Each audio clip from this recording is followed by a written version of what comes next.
Last একটা ভিডিওতে আমি তোমাদের জন্য একটা ভিডিও দিয়েছিলাম। হ্যাঁ, আমি তোমাদেরকে বলছি যারা এইচএসসি এবার পরীক্ষা শেষ করছো।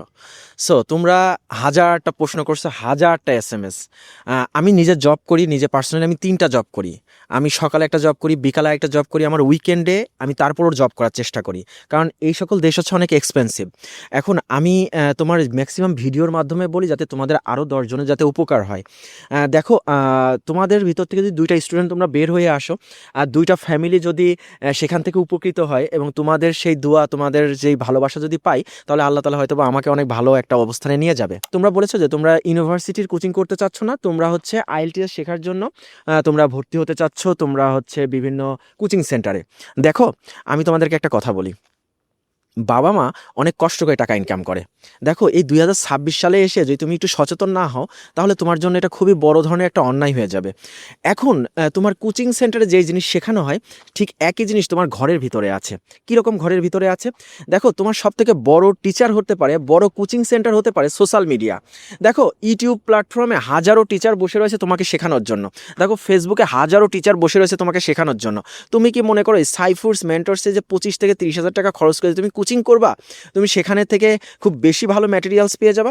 যদি তোমার আরও বেশি ভালো ম্যাটেরিয়ালস লাগে, তুমি এআইয়ের সাথে কথা বলতে পারো। তোমার জীবনে ভালো একজন বন্ধু হতে পারে, ভালো একজন টিচার হতে পারে এআই। সে তোমাকে এত ভালো তীক্ষ্ণ পথ দেখাবে যে 8-10টা টিচার তোমাকে সেটা দেখাতে অনেকটা সময় নেবে, কারণ প্রতিটা টিচার তার ভিতরের ক্যাপাসিটিকে অনেক আস্তে আস্তে প্রকাশ করে। সো আমি তোমাদেরকে বলি, বাবা মার টাকাটাকে একটু ভালোবাসা দিয়ে খরচ করার চেষ্টা করো। দেখো, বাবা মা অনেক কষ্ট করে টাকা ইনকাম করে। এই যে ভাইয়াকে দিয়ে দেখো, জীবনে যেদিন থেকে টাকা ইনকাম করা শুরু করেছি, সেদিন থেকে নিজের পোশাকও কিনতে গেলে কলিজার ভিতরে চাপ দেয়। এই 2 হাত দিয়ে হয়তোবা আলহামদুলিল্লাহ যথেষ্ট টাকা ইনকাম করেছি, কিন্তু এখনও পর্যন্ত নিজের জন্য কোনো কিছু কিনতে গেলে কষ্ট হয়। কিন্তু বাবার টাকা যখন নিয়েছি, তখন এই কষ্টটা হতো না। কিন্তু ছোটোবেলা থেকে একটু সচেতন ছিলাম, সবসময় সেভিং করার চিন্তা করতাম। সো তোমাদেরকে আমি বলি যে কোচিং সেন্টারে ভর্তি হয়ে যে টাকাটা খরচ করবা, তোমরা নিজে ঘরে বসে আগে ফার্স্ট 2 মাস প্র্যাকটিস করো। এরপরে যদি তোমার মনে হয় যে না, তোমার কিছু মক টেস্ট দেওয়ার দরকার, তোমার কিছু টেস্ট দেওয়ার দরকার, সে তো দেখুন তুমি সেটা করতে পারো। আর আইএলটিএস কিন্তু বড় একটা লম্বা একটা জার্নি, এটা কিন্তু লং রেচের ঘোড়ার মতো দৌড়াতে হবে ভালো একটা স্কোর তোলার জন্য। ওই 5.5 দিয়ে 5 দিয়ে 6 দিয়ে কিন্তু তোমার দেশের বাইরে কিন্তু আসাটা তোমার জন্য খুবই টাফ হয়ে যাবে। তুমি সেই জন্য আজকে থেকেই শুরু করে দাও নিজেকে যুদ্ধে নামায় নাও। আমার একটা কথা শুনবা, তোমরা একটা বাটন ফোন কিনে নাও। জীবনের থেকে 3 মাস এই বাটন ফোন মনে করবা তোমার জীবনের সব কিছু। এই বাটন ফোন চালাবা আর পড়াশোনা করবা। যদি তোমার হাতে টাচ ফোন থাকে আর সেটা যদি তুমি মনে করো যে এই যে খালি রিলস দেখার কাজে ব্যবহার করো, তাহলে তোমার জীবনে অনেক বড় সমস্যা হবে। তোমার যতটুকু ইম্পর্টেন্ট ততটুকু তুমি দেখো, একটা 2 ঘন্টা 3 ঘন্টা একটা সময় তোমার জীবনে রাখো এন্টারটেনমেন্টের জন্য। সব সময় তুমি পড়ালেখা করার সময় যদি তোমার কাছে টাচ ফোন তুমি রাখো, তাহলে এটা তোমার জন্য শুভকাম্য হবে না, কারণ তোমার মন চাইবে ফোনটাকে ইউজ করার জন্য। তুমি একটা জীবনকে রুটিনের ভিতরে নিয়ে আসো।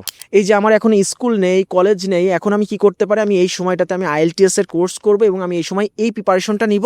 আমি এখন আর এই ফোন ইউজ করবো না। তুমি তোমার বাবা মার জন্য না করো, তুমি তোমার নিজের জন্য করো, নিজের কেরিয়ারের জন্য করো।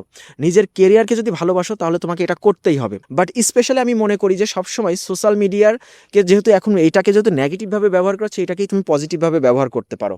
এখন সেটা পজিটিভভাবে ব্যবহার করতে যেয়ে যদি তুমি 2 মিনিট পড়াশোনা করো আর 5 মিনিট রিলস দেখো, তাহলে পরে তোমার পড়ালেখা হবে না। সময়ের মতো সময় চলে যাবে। সময়কে মূল্য দিতে শিখো। জীবনের 6টা মাস খুবই কষ্ট করবা। মাথায় রাখবা যে তোমাকে কিন্তু কন্টিনিউ স্টুডেন্টের ভিতরে থাকতে হবে। তুমি দেশের বাইরে আসার জন্য তুমি যদি পড়ালেখাকে বাদ দিয়ে বা কোনো ইউনিভার্সিটিতে যদি পরীক্ষা না দাও বা চান্স না পাও, তাহলে তুমি কিন্তু ইরেগুলার হয়ে যাবা। তোমাকে রেগুলার থাকতে হবে, রেগুলার স্টুডেন্ট থেকে ইউরোপে অ্যাপ্লাই করতে হবে।